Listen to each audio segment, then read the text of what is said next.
Hi everyone, it's Sandra and this is Eat My Shorts, my large indoor worm bin. This is the bin that I did the ready or not harvest. That was almost 4 weeks ago now. And I haven't really been in here. I gave them a tiny little bit of mushed up frozen banana and I gave them a lot of chunky bits as I go through castings, and I pulled out, you know, the avocado pits and the leaf stems and the chunky bits from tubs and tubs of castings. And I thought, well, Eat My Shorts bedding wasn't very deep when I spread it out all over the bottom after the harvest. So I'll just give all these chunky bits to Eat My Shorts. And I've been adding them all to this end. Look at all the chunky bits. Now, have I created a problem? Yes. Am I worried? No. This bin is chunky bit heavy. But you see, there's the bottom of the bin. It's not that deep. It's right there. And so even though I haven't been in this bin for like 4 weeks to fluff it up or anything. Oops, I've got a worm on the wall there. Come on, guy. Come down. The worms are in these chunky bits. They're, you know, like I said, this is the inoculant of the worm bin. This is the valuable stuff that you want to keep. The leaves, of course, are going to promote great fungal growth. You know, they haven't had a high nitrogen feeding like regular food scraps. So these guys are just eating up the leaves and the leaf stems and the needles and doing a great job. And I probably have some bin helpers in here in terms of pill bugs and springtails. I haven't seen any. But I did put, like I said, a little small bit of just mushy banana that had been frozen but then went moldy. And so maybe we'll find worms under this end. So let me show you this feeding from 25 days ago. These bananas weren't so much moldy as they were just dried out, freezer burned from being mushy to begin with. So I just put them in there. There weren't a lot of moisture in these bananas. Spread them out as best as I could and then covered them up with the existing bedding. Now this was a brand new bin in terms of just being harvested, so I didn't want to give it a high nitrogen feeding, just a bit of food.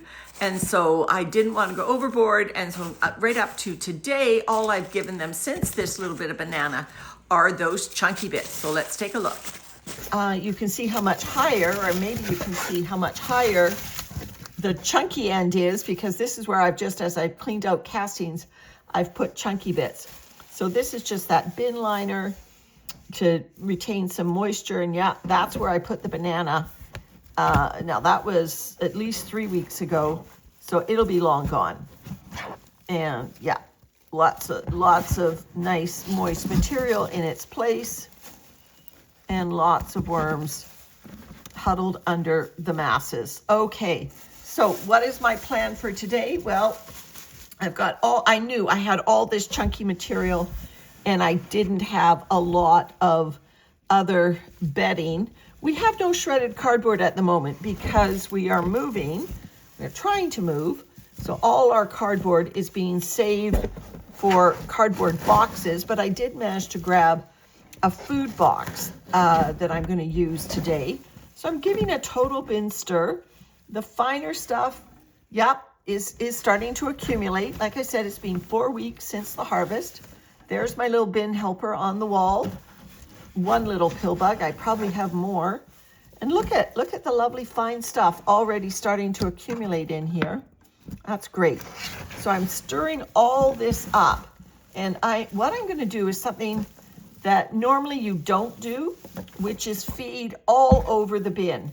And I'm going to, it's a bit of an experiment because I want this chunky material, look at it. I want it to get used up. And I thought what I could create is a bit of a microbe excitement by feeding and distributing it in the chunky material. And then I'm just gonna have to do a good job to cover everything up so I don't get fungus gnat explosion. So first, let me get the food. The food today is just some previously frozen food scraps.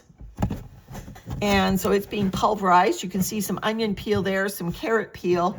We eat a lot of avocados, a lot of asparagus. So I'm just going to give a nice, I don't want chunky food, so I'll leave that chunky bit in there. I want the stuff that has gone through the food processor. So there's a good healthy feeding for this bin. So I'll just move this aside and give it to the sister bin right next door. And what I'm going to do is I am going to basically now mix this up so the food coats all this chunky material, so I get worm interest everywhere. I want these worms and springtails and roly-polies. I want them to eat up this chunky material, because this, I don't want to keep building this bedding deeper and deeper and deeper. They've got a lot of carbon in here, a lot. They just have to eat it. Oh, the pill bug's climbing the wall. Get back down. All right, and then what I've got, surprise, surprise, more chunky bits. I went through another tub of worm castings that had been fed compost through the summer. And so these are sticks and everything from my sister's compost bin. She babysat my worms over the summer while our house was for sale. And so these are big chunks of wood with a little worm on it there that I pulled out of one of the bins that she sent back to me. And I thought, I don't want these necessarily in my vermicompost. I'll run them through another worm bin. They may never break down, but they carry a lot of inoculant. They carry a lot of microbes. When you think about it, wood has such a porous surface to it, lots of nooks and crannies, and those nooks and crannies are going to be safe haven for the microbes of this bin. So the microbes of the bin are going to be able to not only start decomposing those wood chips, but the worms also will find safe harbor in there. The wood, of course, swells with moisture, so it helps retain moisture in a bin like this that's only been harvested 3 to 4 weeks ago. So it'll help retain moisture. So here I've got a napkin to wipe this out. I want all that moisture in the bin, not only because I want the moisture in the bin, but I also want any wisps that might be along the sides to go with it. So there's just a napkin. And because there still might be wisps in there, I'll turn that over at the end.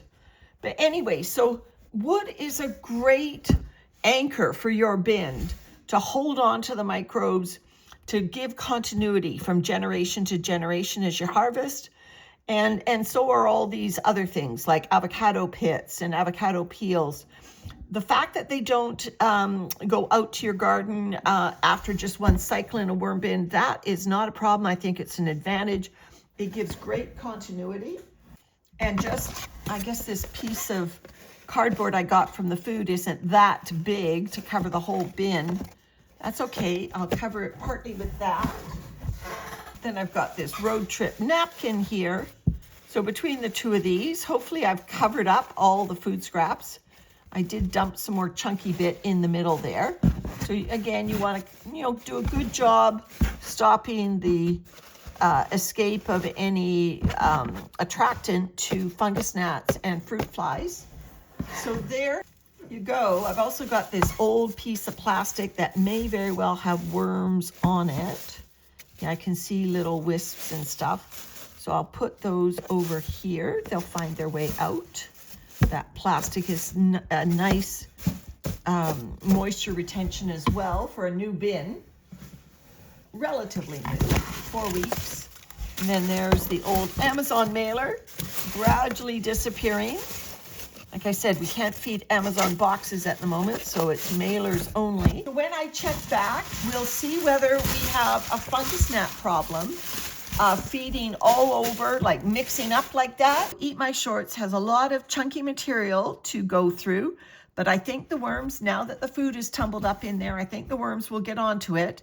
And I'm hoping we'll be able to see a good transformation when we check in next. All right, everyone, bye for now.